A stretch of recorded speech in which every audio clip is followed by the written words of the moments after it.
Vagondo Diomandé, ministre de l'Intérieur et de la Sécurité, prend place devant la Commission des Affaires générales, institutionnelles et des collectivités territoriales du Sénat avec 4 projets de loi. 3 sont relatifs à des modifications dans les attributions, l'organisation et le fonctionnement du district autonome et des collectivités territoriales. Un traite le statut des districts autonomes d'Abidjan et de Yamoussoukro. Il était nécessaire pour nous d'adapter les textes qui ont été pris en 2014 pour tenir compte donc, de l'existence du Sénat.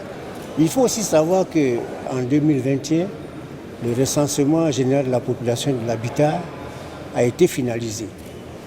Donc la population ivoirienne dans son ensemble a augmenté. Et cela a un impact sur les collectivités. Cela nous permet d'améliorer les dispositifs qui existent au profit donc des collectivités dans un premier temps, mais surtout en finale, au profit des citoyens de ces pays, pour répondre et s'inscrire toujours dans la droite ligne des idées et des orientations du président de la République qui a à cœur le bien-être de chaque citoyen qui vit sur notre territoire. Malgré des amendements effectués sur certains textes, les 4 projets de loi soumis pour modification ont été validés.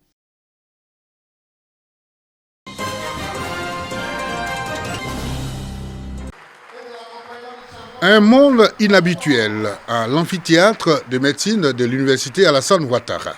Et pour cause, la ministre de la fonction publique y est allée rencontrer les fonctionnaires et agents de l'État issus des régions de Gbeke et du Hambol. Pour Anne-Désiré Ouloto, cette rencontre d'échange est la suite de la série de tournées de travail effectuées à San Pedro et Yamoussoukro. Nous avons reçu pour instruction du président de la République et du Premier ministre de tout mettre en œuvre pour que notre administration publique soit performante. Cette administration publique ne peut pas être performante si nous ne travaillons pas à la transformation qualitative de cette administration. Si nous ne mettons pas les fonctionnaires et agents de l'État donc en bon état d'agir pour cette administration partout où besoin est et partout où il se trouve. C'est la raison pour laquelle nous estimons nécessaire et urgent de réarmer moralement le fonctionnaire. Le séjour de la ministre de la fonction publique continue et la suite du programme est meublée par des ateliers cliniques. Le président de la République. Plus de 20 000 directeurs des écoles primaires, chefs d'établissements secondaires et instituteurs formés à l'issue de la phase 2 du projet d'appui à l'amélioration de l'enseignement des apprentissages premiers et de la direction des établissements scolaires, IFADEM-PAPDES.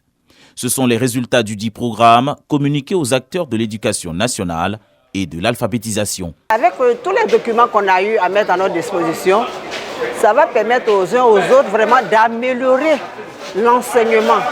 Ce projet a permis aux chefs d'établissement du secondaire, qu'il s'agisse du secondaire public ou privé, de bénéficier aussi de formations dans la gestion de leur structure.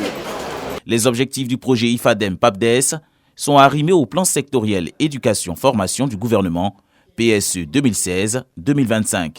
Une mesure qui définit la stratégie de développement du système éducatif en Côte d'Ivoire. Avec l'appui des bailleurs, nous avons pu aller au-delà de ce que nous devions former. Nous avons pu aussi distribuer du matériel technopédagogique à des enseignants qui n'étaient pas pris en compte dans notre cible. À ce jour, toutes les formations prévues dans la convention sont achevées et évaluées, sauf 2 cohortes de 847 tutorés de la composante des chefs d'établissement en cours de formation.